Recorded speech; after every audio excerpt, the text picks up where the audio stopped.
Hello दोस्तों, मैं हूं प्रणव कुमार राज। मैं 2018 या 19 से सोशल मीडिया के जरिए, चाहे वो फेसबुक हो, यूट्यूब हो, मैं बता रहा था, बोल रहा था, तो कई को जो है बकवास लगता था और लगता है। खैर छोड़िए, मैं जो कहना चाहता हूँ उसे सुनिए कि शिक्षा शिक्षा में सुधार कैसे होगा। ये सरकार भरोसे तो हो नहीं सकता है, नहीं सरकार कर सकती है, उनके पीछे उतना दम है नहीं। तो मैं बता रहा था सभी को कि साप्ताहिक हो या फिर जो है 15 दिन में पेरेंट्स मीटिंग करें, हर स्कूल में, हर पंचायत में, जो नहीं हो रहा था। और पेरेंट्स लोग को उतना टाइम नहीं था अपने बच्चे के भविष्य को देखने के लिए। तो इस बार यदि संभव हो सकता है, पेरेंट्स नहीं करेंगे फिर भी बच्चे का भविष्य उज्जवल होगा और शिक्षा में सुधार होगा। और शिक्षा देने वाले शिक्षक जो सच्चे मन से, दिल से बच्चे को शिक्षित करना चाहते हैं, उनका भविष्य उज्जवल बनाना चाहते हैं, वो तो बनाएंगे ही। जो केयरलेस दिखाते हैं, नहीं करते हैं, उनके अंदर डर होगा, तो वो कैसे होगा? अगर बिहार की जनता इस बार प्रशांत किशोर को जिता देगी तो मुझे लगता है, देखिए, ये नहीं है कि मैं उनका सपोर्ट कर रहा हूँ या किसी और का विरोध कर रहा हूँ, ऐसी कोई बात नहीं है। बात है हमारे बिहार राज्य में शिक्षा कैसे दृढ़ हो और बेहतरीन हो, और जनता स्वरोजगार कैसे ढूंढ सकता है, कर सकता है।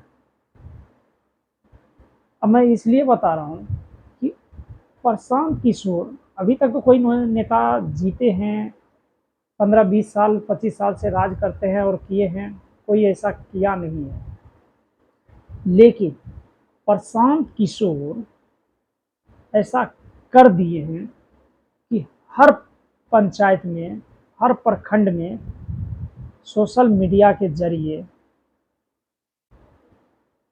कुछ युवाओं को ग्रुप बनाए हैं, एक्टिव किए हैं। तो यदि वो जीतते हैं तो जितने भी ग्रुप क्रिएट किए हैं, उनके मतलब समूह में युवा शामिल हैं, वो 5 से 10 युवा 15 दिन में, महीने में या 1 सप्ताह में उनकी सरकार के नेतृत्व में वो जाकर स्कूल विजिट करेंगे, देखेंगे कि वहाँ की व्यवस्था कैसी है, वहाँ का शिक्षा कैसा है, वहाँ के लोग, शिक्षक जो है पढ़ाते हैं कि नहीं पढ़ाते हैं, बच्चे से राय लेंगे। और जो नहीं अगर हैं तो उन संगठनों के द्वारा उन शिक्षक पे दबाव दिया जाएगा।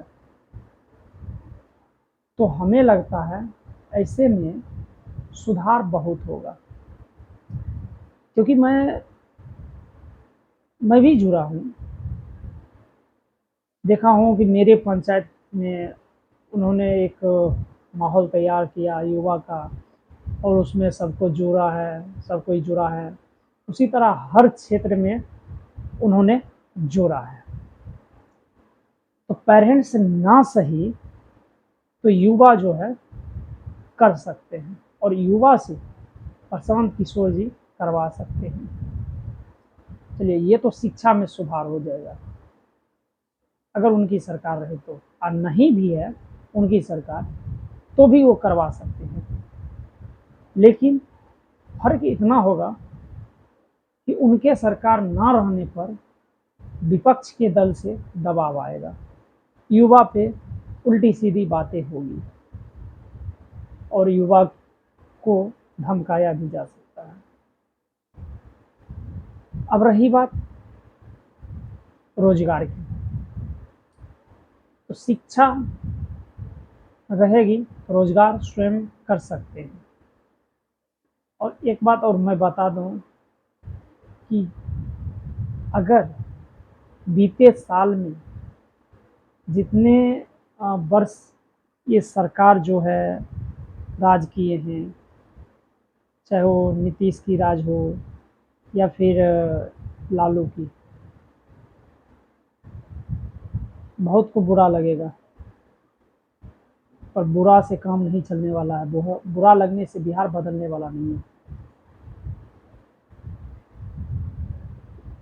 वो चाहते तो बिहार में स्वरोजगार भी होता और बिहार में बदलाव भी होता, बिहार में बहुत कुछ होते।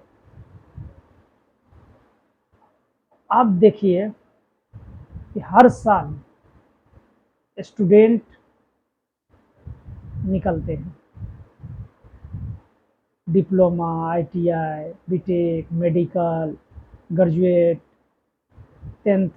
Tenth level, twelfth level, post graduate, मतलब बहुत सारे निकलते हैं। हर साल आंकड़ा लगाइए, जॉब तो कुछ को देते हैं, फिर अगले साल उनके लिस्ट में और बच्चे शामिल हो जाते हैं। कितनों को रोजगार देंगे? तो महाराज, रोजगार नहीं तो स्वरोजगार, जॉब नहीं तो स्वरोजगार।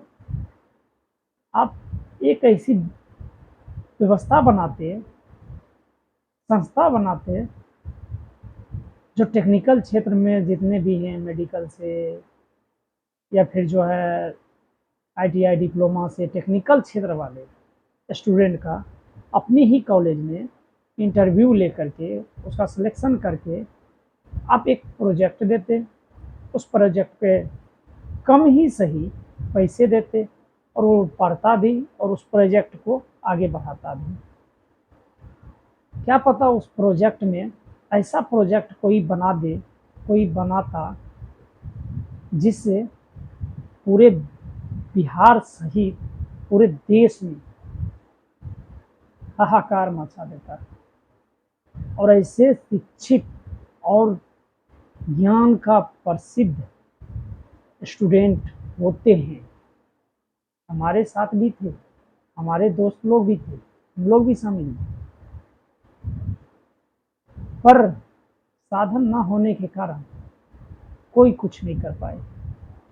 सभी अपने अपने जगह लौट गए, कोई कहीं और चले गए पढ़ने के लिए, कोई और कहीं पढ़ने के लिए चले गए, और कोई अपने स्थिति को संभालने के लिए जॉब करने लगे, कोई प्राइवेट, कोई सरकारी, कोई घर पे रह करके खेती बाड़ी, और ऐसा ही होता है। तो इन सबको बदलना है तो बिहार में जॉब से ज़्यादा स्वरोजगार की ज़रूरत है। और जब स्वरोजगार जरूरी हो जाएगा, बढ़ जाएगा, बिहार की आर्थिक स्थिति मजबूत हो जाएगी। और जब बिहार की आर्थिक स्थिति मजबूत हो जाएगी तो फिर बिहार का हाथ थामने वाला या रोकने वाला कोई नहीं होगा। बाकी जितना भी बताओ कम ही पड़ता है, क्योंकि ज्ञान बांटने वाले बहुत होते हैं, लेकिन उस पर करने वाले, अमल करने वाले बहुत कम होते हैं। अभी मैं जो इतना बोला हूँ उसमें भी बहुत सारे को मिर्ची लगता होगा, बहुत सारे तो बोलते होंगे फालतू बोल रहा है, ये बोल रहा है, वो बोल रहा है। भाई सोच किसी का बदल नहीं सकती। तो मिलते हैं नेक्स्ट वीडियो में, तब तक के लिए जय हिंद, जय भारत, जय बिहार। जय बिहार की जनता मस्त रहिए, मगन रहिए, और नहीं सुधारना है तो अपने ही जिंदगी में जैसे थे वैसे हैं वैसे ही रहिए। धन्यवाद।